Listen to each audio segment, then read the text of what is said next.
So I'd like to welcome you all to the release party for Star Wars Saved My Life by Stephen Barnes. Welcome, Stephen. Oh, thank you. Are we shooting? Are we live? We are recording. We are really recording. We yes. are. We are not Memorex. So what we're here is we're here at Oricon, and I flew in from Los Angeles yesterday, and just wanted to talk a little bit about the new book that just came out on Amazon either yesterday or the day before. The 17th. The 17th. So, and we made it to number 4, which is great. But basically, this is my first self-published book. You know, I've published 30 novels and done a lot of online classes and things of that nature. But I've never done anything quite like this before. Why did you choose to do a self-published book here? Well, I guess the biggest reason I wanted to do it is that I wanted to have total control over what it was, and I also knew that once I got feedback from people, I was probably going to want to update things and continue to expand things. It's very, very difficult to do that with a traditional publisher. There's going to be an edition, and then there'll be another edition. And this was very intimate. It's very personal to me. For years, I've taught what I call life writing, which is Joseph Campbell's model of the hero's journey applied to planning your own life out in advance. And the most famous example of that pattern in the Western world is the Star Wars film, because George Lucas actually tapped into Joseph Campbell's work to create the movie. That core mythic pattern. So I'd spoken about Star Wars a lot, and I'd watched science fiction dancing around these mythic images, to a large degree. And I also watched the way people responded to Star Wars. I mean, Star Wars hit the science fiction community like a bomb. I mean, before that movie, you had to go to science fiction groups to talk about science fiction. After Star Wars, everybody was talking about science fiction. So it actually legitimized it culturally. But at the same time, there was a core group of people who are fascinated by it and completely committed to it. So over the years, as I've been writing science fiction in television and movies and books, I had seen that when you talk about these things, and if you can create a link between these patterns here in these films that we love and our lives, that something positive could happen. That there were a lot of people who responded to that very powerfully. So I knew I wanted to write something. What it was going to be exactly, I wasn't sure.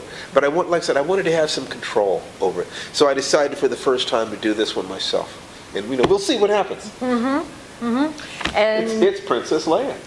It is. And the quote from behind us, science fiction, fantasy, novels, and film were not escapes only. They were perspectives. They were telling ourselves over and over again, this is what your life is. This is what it is. You made it to be.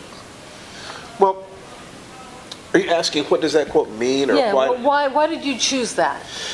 Well, because I believe that the hero's journey is not something that somebody created. Okay, it arose out of storytelling, and storytelling grew by accretion. And somebody would just say, I went out and I went hunting, and people would listen to that.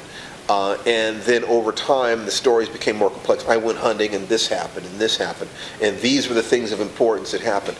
And the stories that lasted from generation to generation, I believe, are the stories that contain within them actual lessons about what life is. And if people listen to stories of heroes or battles or the tribe that traveled across the valley or whatever these stories are, if they died out in a generation, that's because there wasn't anything in there that anybody really needed, really wanted. If they lasted from generation to generation, it's because there was something that touched people. So from your martial arts background, I kind of think of it as kata. Kata teaches you how to move through specific things in judo and teaches you the moves. Right. And it seems to me that in some of your work you've taken that idea of kata, of storytelling, of teaching. Well, I don't think there's any such thing as trivial entertainment. I think that either you're listening to a song, or you're watching a movie or a play or reading a book to adjust your tension level up or down, which is critical to do, or you're doing it specifically to learn something. And the stories, once again, that last from generation to generation, they have powerful lessons in them. They may be lessons about courage or love or what it takes to survive loss or any number of these different things. But I think that human beings are smart. If we like something, and if a lot of us like it, and if we like it for generation after generation, you can look into it and you can find things that are of real value there. We're not capricious in that way. We're actually looking for answers. We're actually asking ourselves the question, who are we as human beings? What is the world? What is life? How do we move forward? How can we live together? These questions have always been important. And I can't think of any myth patterns or stories that have lasted that do not speak to that. We're looking for answers. We want to know, why are we here? Why are we alive? Why are we going to live or die? A movie like Star Wars, or the other movies that I touch on in the book, and these are just mock-ups that we had done at Staples. They're not the real books. The real books are available on Amazon in ebook form, and they're going to be on print on demand, and then we'll see what happens after that.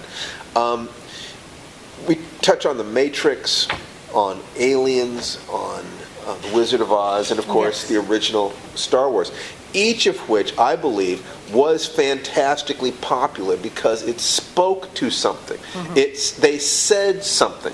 They were not just regurgitating stories that we'd seen before, but somehow through presenting a story and then presenting characters who are living through that story, they said, there's something here that you need to hear. There's something in this story, something in this book, something in this movie that has to do with your life. And in each instance of those different films, and we also touched on Independence Day, I believe that these things are popular not just because of the special effects, although the effects are great, not just because of the action. The action's great, but because the filmmakers touched something. And I think that if you're a writer, for instance, it's important to have a sense of what your audience is really looking for, such that you can try to create things like that. But even if you're not, if you're just a consumer of them, if you watch these movies and love these movies and you wonder sometimes, well, why did this movie become so huge? Why do people love this movie this way? We're touching that. Yeah, why do people still love Wizard of Oz? I mean, it was done way before I was alive. Very simple story of a young girl discovering her power, of someone ripped out of her ordinary home. Her ordinary home, the ordinary world of Kansas is black and white. Oz is in color. So it's a world realer than her world. And before she goes, we have Judy Garland singing this wonderful song, Somewhere Over the Rainbow. Traditionally, musicals in the first 15 minutes or so, one of the characters will break out into a song that tells you the theme of the entire film. In this particular one, it's that she wants to go someplace that is realer than her world, because she is not happy about her world. She feels, she's being raised by her aunt and uncle, I believe. Right. And the mean old woman is trying to take her dog Toto, and she feels like an outsider. That she doesn't connect to this world. And through a series of adventures, she is forced not only to bond to her companions, the Tin Woodsman, the Cowardly Lion, and the Scarecrow, but she is forced to find her courage through a series of tasks and to confront her fear. And then after all of that, spoiler for those of you the two of you out there who haven't seen The Wizard of Oz, she discovers that she always had the power to go home. And that not only that she wants to go home, that there's no place like home. That the adventure was within her own heart. The ability to make the world color was within her own heart. The ability to engage with her world that deeply. So you take this internal journey of this girl who feels disconnected from her world, and you create images, of intelligence and courage and emotion and tasks that we must do, the road that we must follow during life in order to find ourselves, in order to fit. and you combine this with songs and color and lots of laughs and so forth. But there's something underneath all of that. If it's a movie that has lasted or a book that has lasted generations, I'm telling you, there's more going on than just the surface. And I have to agree with you in that respect, because it teaches the underneath. It touches something in our soul. I think so. And it's not painful. That's the other thing that I have found both in reading this and the other movies that you talk about, is that, yes, there's pain, but it's not destruction. It is not, it could be war, but but there's always hope. You find the dark night of the soul is what you talk about. Well, the dark night of the soul is one of the steps of the hero's journey. I mean, basically, if you were to take a look at Star Wars, you have 10 basic steps. And Joseph Campbell broke things down slightly differently. And if you read a dozen different books on the hero's journey, they will all interpret it a little bit differently. So there's a rhythm to it, okay? The rhythm is outside the description of the thing. It's like if I could describe a path of a mountain, the path isn't the mountain. The mountain was there before you defined the path. But the path can be useful. So there are, with that, I'm going to look at this without dogmatism. My particular way of looking at these things is not the only way of looking at it, but I think it is very, very useful and has been for thousands of students for decades. So you have a character, a young man or a young woman who's confronted with a challenge. In Star Wars, it was, come with me, Luke, learn the ways of the Force. Okay, the original Star Wars. A New Hope. A New Hope, right. The character will initially reject the challenge, usually because they are afraid. Yeah. In this particular case, it was, I promised Uncle Owen and Aunt Beru I'd work on the moisture evaporators. Okay, then the character is allowed to or forced to accept the challenge. In this particular case, it was Uncle Owen and Aunt Beru got destroyed by the stormtroopers, which both motivates Luke to act and frees him from his previous obligation, so that he can overcome his fear and do the thing that he was born to do, which was to accept this challenge of becoming a Jedi like his father. Train me to be a Jedi like my father, Luke says to Obi-Wan Kenobi. Luke sets out along the road of trials. Now, the road of trials is just the gap between where you are and what you need to be, what it is that you want to be in your life. And it's just because if you had taken Luke from being a farm boy and you dropped him into that final battle on the Death Star, he would have been dead within seconds. So what the entire movie is about is, how do you teach Luke Skywalker the lessons that he needs to be able to survive his final encounter? So that's the thing with us, with life, that if you're going to change, you don't currently have the ability necessary to change, but you can set it up to learn the things that you need to learn if you can organize your information, organize your time, organize your energy in an appropriate way. And I think that this is the information that is encoded underneath these stories. So he sets out on the road of trials, and he goes to Mos Eisley Cantina, that wretched hive of scum and villainy, and he travels to Alderaan, which has been blown up, and he goes to the Death Star. So it's bing, bing, bing. It's literally, where are you going? In a heroic adventure, it's an external journey. In a more quiet film, it might be an internal journey, where somebody just asks themselves, what do they really believe, or what's really in their heart. An example I often use is Donald Sutherland in Ordinary People, where he has to make a decision. Does he save his marriage, or does he save his son's life? He loves his wife hates his son. He can't save both of them. He cannot save the marriage and his son. In the entire film, he's a very passive character going through an internal journey such that he can make a terrible decision. A terrible decision. So, along the journey, one of the things that you need in order to rise to the next level is you're going to need allies and abilities and capacities that you did not have before. Yeah. If you already had those abilities, you'd already be there, in essence. So either they're going to pull these things out of you, or you're going to acquire them along the way. And in Star Wars, so he meets Han Solo and Chewbacca and R2-D2 and C-3PO and so forth and so on. And if you take a look at the cycle of 6 films, even Darth Vader is actually an ally, because the movies are really about the Skywalker family versus the Emperor, bringing balance back to the Force. So at some point, you're going to fail. If you're going to try to aim at that higher level, one of the things that is absolutely unavoidable is you are going to fail. You're going to fall on your face. It's going to happen.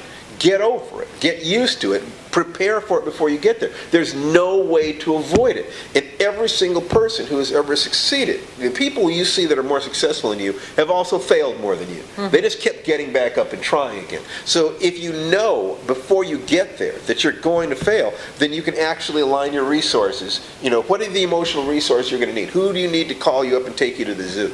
Or give you a hug, or take you to the movies, or take you out for ice cream, or can you write a letter to yourself?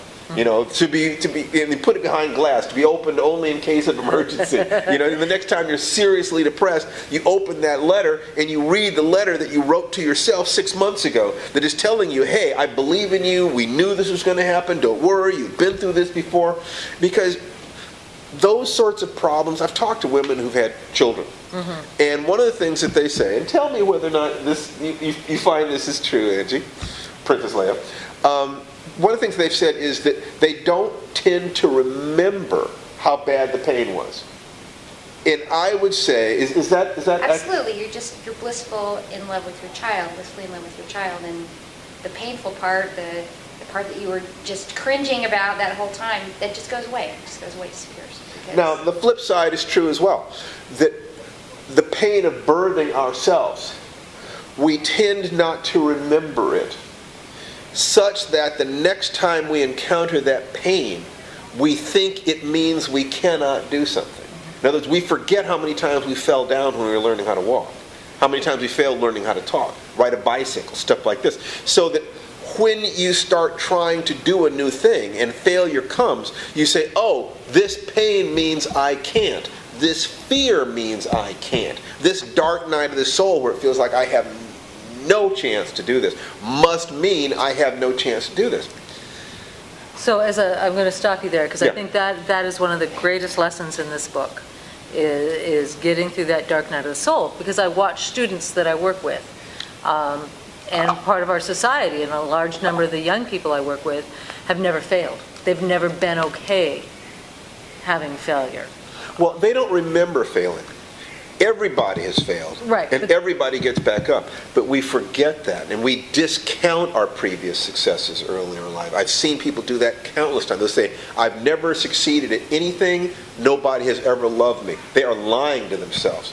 That if they can walk and talk or ride a bicycle, they have succeeded. If human children who are not cuddled, held, touched, will die. Failure to thrive. Right. Absolutely. At some point in your life, people loved you.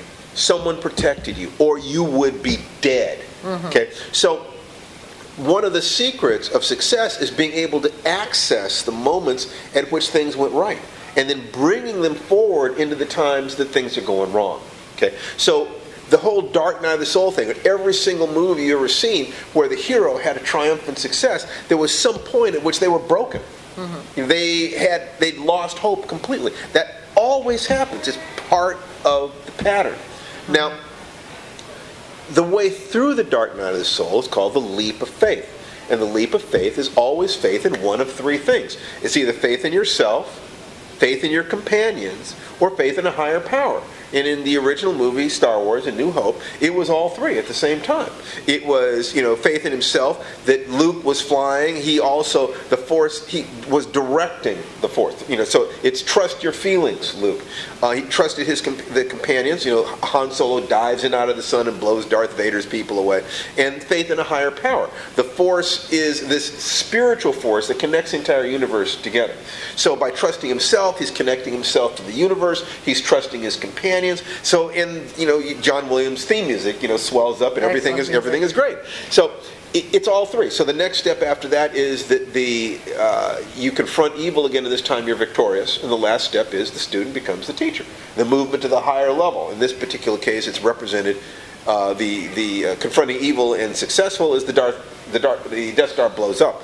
The movement to the higher level would be Luke being presented with a medal by Princess Leia, which is symbolic within many cultures, probably all cultures, have some way of saying this person's behavior is worthy of emulation. Do what they did. And they give you medals or garlands or whatever. If you're a war hero or a sports hero, or you've achieved something magnificent, they stand you up and they give you a medal and they say to everybody, study hard and you can be like him. So at the end of Star Wars, then Luke gets this medallion, and Han gets a medallion and Chewie gets nothing. Darn it. And R2-D2 gets nothing. Darn it. But the audience stands up and applauds, and the music swells, and credits roll. So we've been through this journey. And all over the world, millions of people saw this, and they loved it. It touched them. There was something there that they wanted to watch it again and again and again. I must have seen that movie 7 times in the theaters. I can tell you how long I stood in line.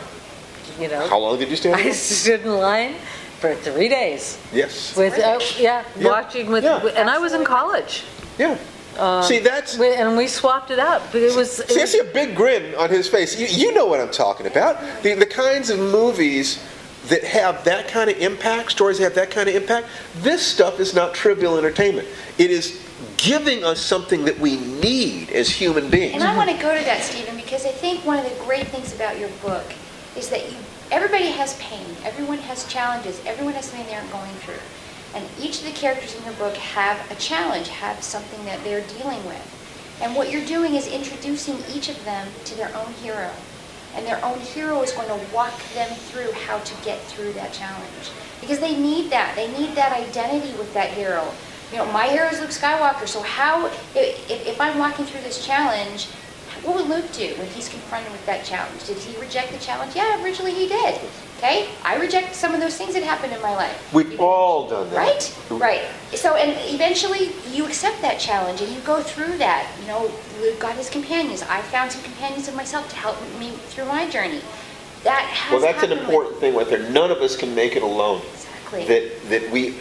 All of society, unless you want me to believe that you learned how to walk and talk and drive a car and ride a bicycle by yourself, that everybody is helped by the people around them. Human beings as individuals are not much smarter than chimpanzees.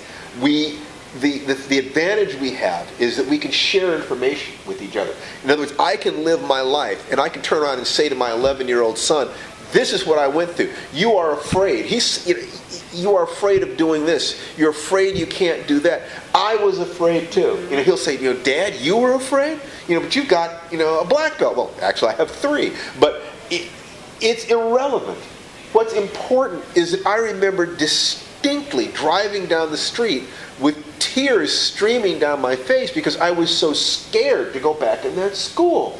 And if I can tell him that, and tell him that honestly, and say, that was my dark night of the soul. And he said, well, how did you get through it, Dad? I got through it because I believed that somewhere inside me there was the strength necessary to do this. Exactly. That because people I trusted told me that they saw something in me that convinced them that I could do this. That I was faster than I thought, stronger than I thought, braver than I thought. When all I saw was my cowardice. When all I saw was that everybody was stronger than me. My teacher looked at me and said, no, you have greatness inside you. Keep going. Keep going. Same thing with my writing. I remember the first solo novel I ever wrote, and I sent it to Harlan Ellison, who was a friend, to read. And Harlan called me up and said, this book is not ready for publication. Withdraw it from home. And it was already at the publisher getting ready to come out. And I was devastated. I was devastated. It's like, all my hopes and my dreams, everything, it was just awful. I remember just, one of those moments where I was like curled on the floor, just like, God, what am I going to do? And my whole life falling apart. And, I got up and I kept moving, but the flip side of that pain is 20 years later, Harlan sees an Outer Limits episode that I wrote, and he told me he thought it was great. And because of that earlier pain, I knew he was telling me the truth. Right. And so it felt just as good. It's like, oh yeah, it's okay. It's okay to hurt. It's okay to be afraid. It's okay to fail. In fact, you have to go through these things. If you don't go through these things, you will never learn. And so, I love that about this book because it doesn't just identify with one particular person like Luke Skywalker. It's every person has their own hero. Is it Dorothy from The Wizard of Oz? Is it Luke Skywalker? Is it Yoda? Is it G.I. Joe? Is it Hello Kitty? It doesn't matter, right? Who is your hero? Hello Kitty is my hero. There you go. Who is your hero? Who do you think about and go, God, that person really spoke to me because they went through the hero's journey too. There's a reason that entity or whoever is your hero, and they can help you through your own challenges. That's what I love about this book, because it really walks through different characters finding that within themselves. They find their strength, they find their passion, and they move through that. Well, and it's incredibly Well, all I know powerful. is that the science fiction community was my home. It was the first place that I found that I felt completely accepted as a human being. And there's this phrase, there's this term called gaffiating, which basically means you get what you need from the science fiction community and then you leave. Okay? And I will never do that. You know, the people here, Wow. the community here, saved me in a lot of ways. Just like Star Wars took my private obsession and made it public enough that now I'm not a horrible, I wasn't a horrible geek. I was just another person who loved science fiction. Exactly. It actually opened up. So when I say Star Wars saved my life, the science fiction field gave me a way to connect to people. It gave me a way to take my dreams and to share my dreams and raise a family, to a place for me to heal my heart. There were three things in the world that I cared about. I cared about writing, I cared about martial arts, and I cared about my relationship with my family and friends. And so when I asked myself, well, what can I give back? I decided I would create this parable about a family of science fiction fans who have things that they want to accomplish in their lives, and they learn to tap into the movies that they love the most. And I'm saying that the lessons that you need to live a happy, healthy life, you've already got those lessons. They're right there in the movies you love, in the books you love, in the stories that you love. All you need to do is learn how to extract that. So what I did was I took 30 years of training in neuro-linguistic programming and pan-cultural shamanism and the martial arts and Ericksonian model hypnosis and all these different things, and I told them I organized them in a way that if you just read this story and then hopefully maybe go back and watch those movies. And go find the workbook. And go find the workbook, which is free. Yep. So like this is available on Amazon. If you have Amazon Prime, you can borrow it for free. If you have the other Amazon thing, you can get it for you can borrow it for free or you can get it for free. We're not doing this to make money, although we'll be happy. We're pricing it as low as possible if you don't have one of those things. Yep. But it's not about the money. It's about what do people need to complete their lives. I went out and I found the things I needed to have a successful writing career, to be married to my soulmate, to have those 3 black belts, to be happy and healthy in my own life. And I believe that we can all be on that path. This is what I honestly believe, down to my toes. Well, I think that's a critical part is of belief, faith, action, Yeah. goals, and your goal is to see science fiction thrive and Yes. the people in science fiction thrive and Yeah. be healthy, because Well, they're family. You guys are my family. Anybody who knows me, who's known me in here, for some of the people at this convention have known me for 30 years. Have I changed really? I'm pretty much the same.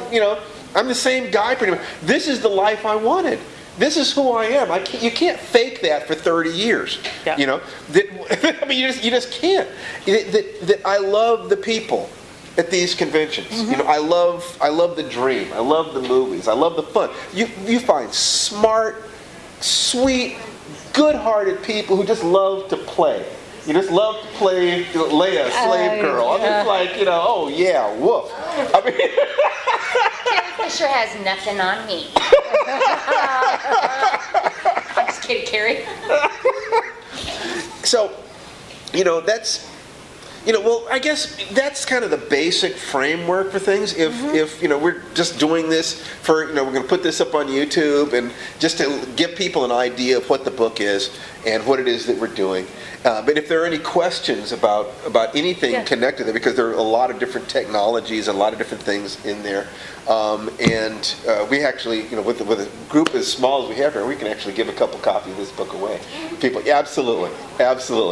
So, but you have to ask me a question. You have to get a book. You have to ask a question. What part of Star Wars do you like? What part of Star Wars did I like the most? I guess you like the action and the characters. Now, what I liked most about Star Wars was the way this group of people came together to accomplish something that none of them could have done alone. Okay?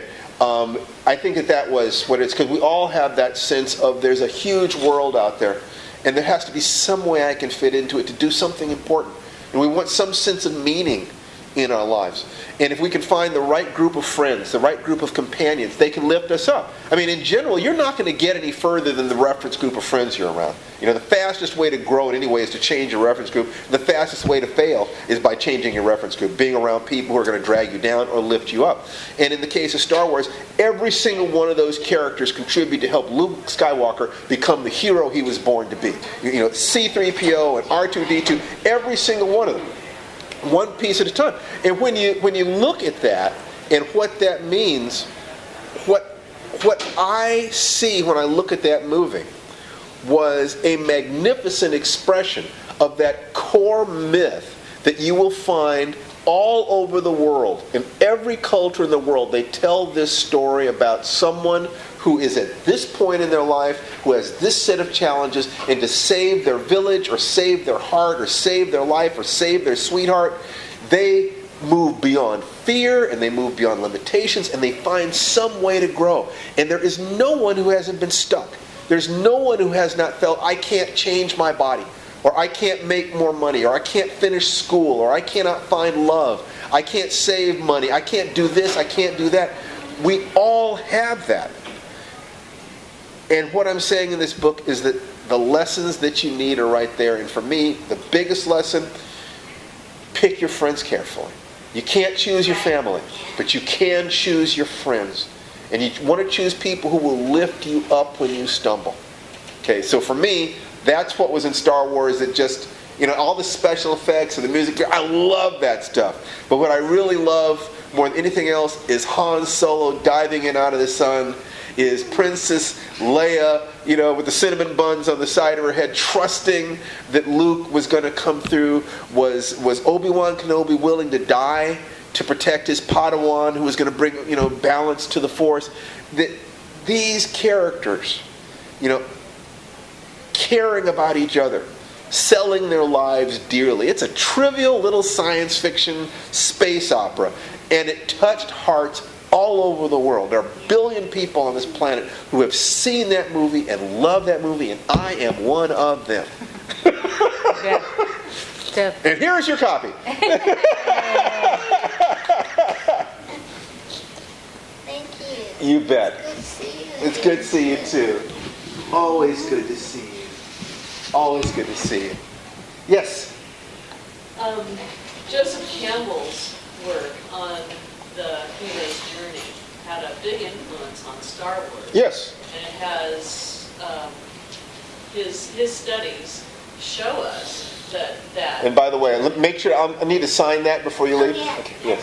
and his studies show us that story is universal. Yes. You were saying. I was wondering if you had studied Joseph Campbell's. Well, The Hero with a Thousand Faces? Sure, I've read Campbell. I read Campbell. Actually, Joseph Campbell was one of those major breakthroughs in my life. I was teaching a class at UCLA, and it was on a writer's toolbox, techniques for people to be able to write effectively. And one of the students in the class said, Mr. Barnes, you've taught us all these wonderful techniques, but flow state management and outlining and brainstorming and so forth, but I don't think I'm going to be able to take advantage of them because my wife doesn't really support me in my writing career, and my kids are always bugging me for my time, and my job takes up so much energy and so forth. And there's an expression that from time to time life gives you a cubic inch of opportunity. And you either grab it or it's gone forever. And I got one of those cubic inches. It was one of the 4 or 5 best ideas I ever had in my life. And I said to him, if you were a character in a story you were writing, and at the end of that story, that character got everything they wanted, what would you have that character do now? And the guy started coming up with his own ideas.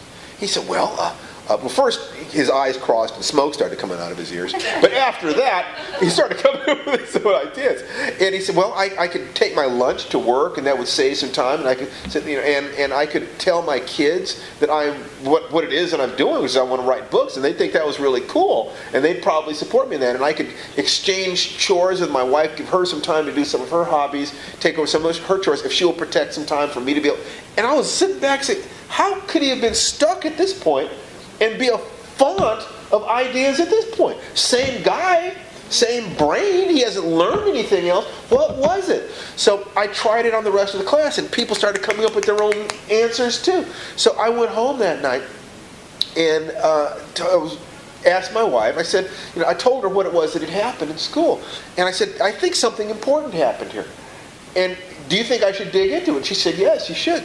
So I started doing research, and one of the things I researched was Joseph Campbell. And Campbell had a quote, something to the effect that cultural myths are the depersonalized personal dreams, and personal dreams are the personalized cultural myths. That there is this connection between the dreams we have as individuals and the stories we tell each other as a culture. And when I saw that, I saw what that was. That I believe that the hero's journey and other stories are the older people of the village telling the younger people of the village, this is the way your life is going to be. It's this what this quote is. Science fiction, fantasy, novels and films were not escapes only. They were perspective. They were telling ourselves as a people, as a species, over and over and over again, this is what your life is. This is what it was made to be, what it was meant to be. This is who we are as a species, as individuals. Young man, young woman, this is what it's going to take to grow up. This is what it's going to take to grow up with integrity, to deal with fear, to deal with death, to deal with aging, or to deal with failure, to deal with success. All those different things. You can find stories about all those things. And the stories that are most cross-cultural tend to be the ones with the least talk and the more visual representations of the stresses that we go through. So these trivial comic book movies and stuff like that, the reason these things are universal is because we look at the symbol of Thor or Captain America or Iron Man or whatever it is, and these things, these symbols hit us on a level that more mature talk often does not. What do we see? Us. It bypasses our conscious brain. That's right. If you would have told me that I would have loved Iron Man and I have seen every single Avengers movie, I would have told you were absolutely nuts. But they're doing something there. But we're first in line. Yes. And I will say all those things. It's like I've been watching James Bond movies, since I was 12 years old and I saw Goldfinger. I mean, come on. James Bond lives in a two-dimensional universe in which a single human being can change or save the world. Yeah. He can fly any machine, bed any woman, drive any car, speak any language, on and on and on. This is a comic book. Yes. But it's a comic book to ask the question, what is a hero? Mm-hmm. And just for a couple of the movies, they even entertain the question, what does it cost to be a hero? What does it cost to be James Bond? So Skyfall really went there for the first time ever. It was amazing. It was amazing. I cried. It was devastating. When you realize that this fantasy wish fulfillment that all these guys have, I want to live the James Bond lifestyle. I can beat any man, I can do this. This is what it costs to empty out your heart, to have nothing except I will stand between my country and harm. Yeah. That's all he's got. He has no friends. He has no future. He knows he's going to die alone in some alley and nobody will care. Moneypenny will come and put flowers on his grave. There's nothing glamorous about James Bond. There's nothing that any sane person would want. But it is, we all would like to believe that there is a James Bond or Modesty Blaze or Black Widow or, within us, someone who could rise up and do what's necessary. If you have a sick child and you have to stay up all night to take care of that child, and then you have to go to work and manage group, are you not a superhero? Yeah. You know, your child certainly believes you are. Absolutely. The commercial that says moms don't get days off. That's right. Don't sick leave. Dads don't. Yeah. You know, I thought that was one of the most clever ads I've ever seen. That's right. Because that's the truth. That's the truth. This is what our lives are. You get up, you know, when you have a family. Yeah. You know, the And by the way, I'm going to say the fact that you have a family in this Yes. was brilliant. Because it's a family and it's kids and it's what do I want to teach my children? And children go through pain too.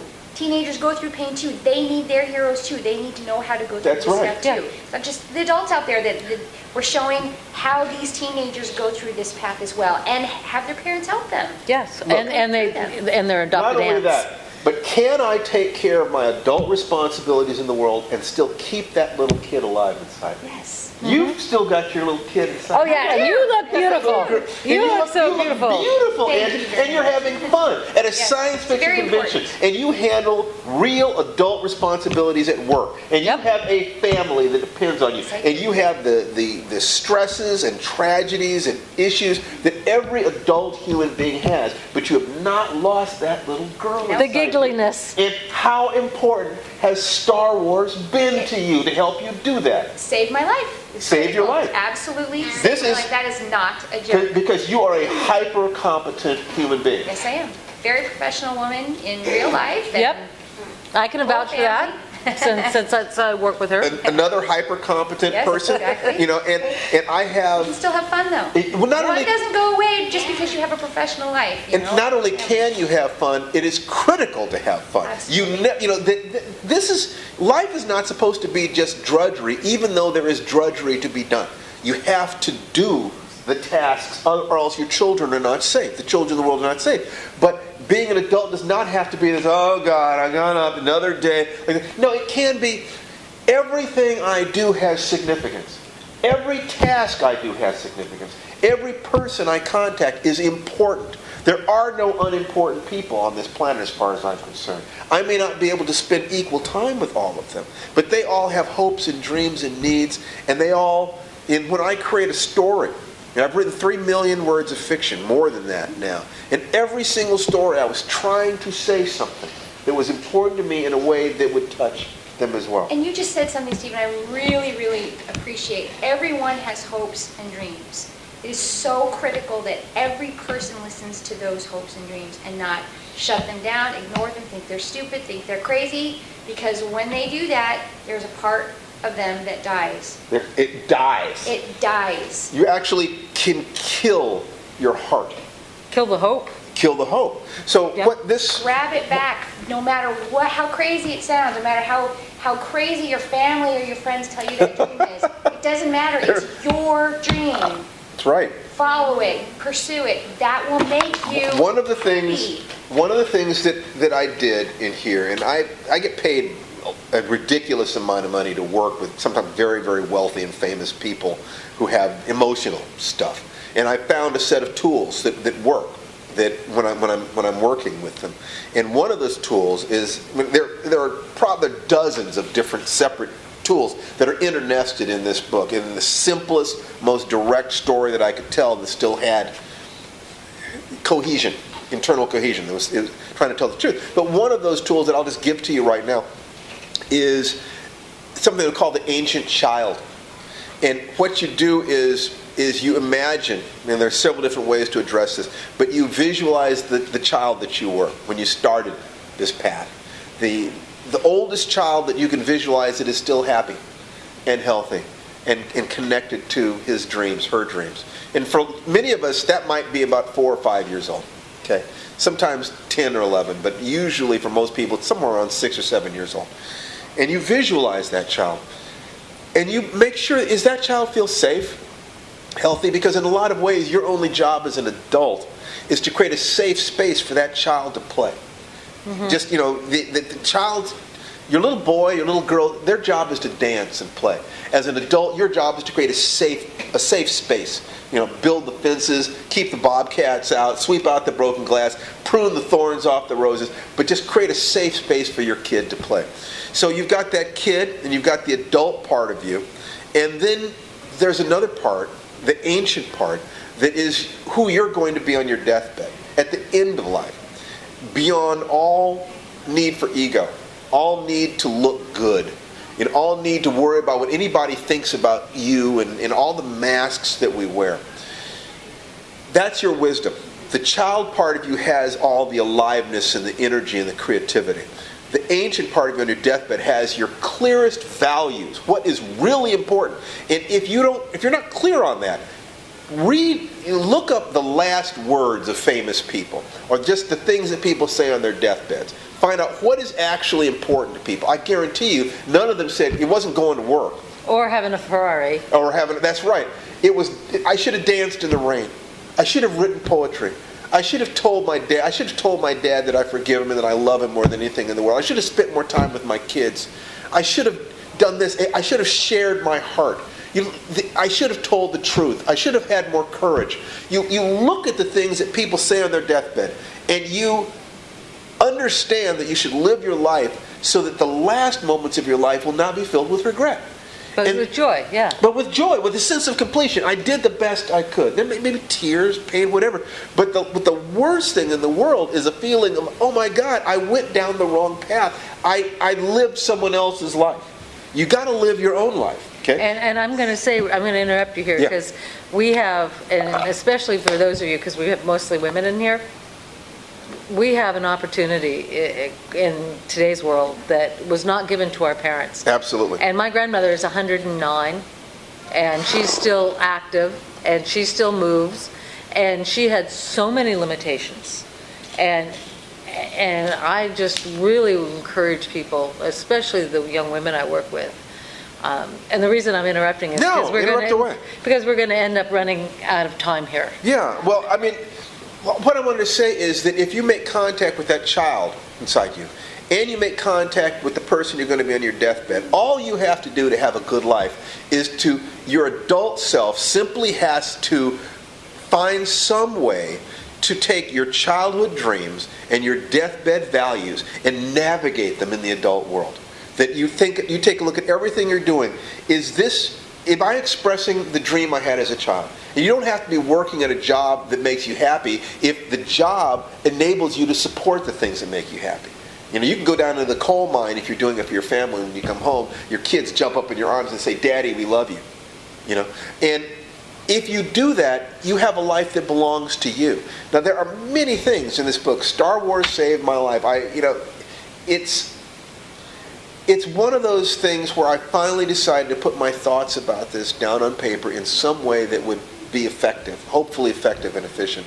I hope that you will, go to Amazon, take a look at it. Star Wars Saved My Life by Stephen Barnes. Like I said, these are mock-ups. These are not the real books. We had them for Oricon here. And give it a chance.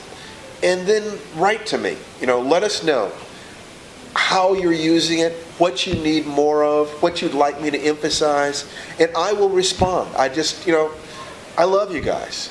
You saved my heart, and you gave me a life, and you enabled me to raise my family in a way that was in integrity with my dreams and my values.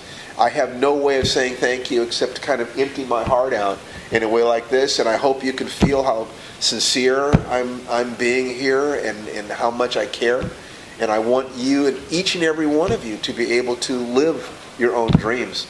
So we're just going to kind of wrap things up here. And my final comment is just that believe in your dreams. They come from some deep wellspring inside you. Don't ever let them go. Don't ever let anybody talk you out of them. And what this book is about a family of science fiction nerds who wants to heal their physical health, find love, build a career, and save money. The basic things that all of us really, really need. And so these techniques are applied to that, and it's in a fun story. And if you read the book, you will get the result because you've already seen how to win 1,000 times. Thank you very much, Stephen Barnes from Oricon. May the force be with you.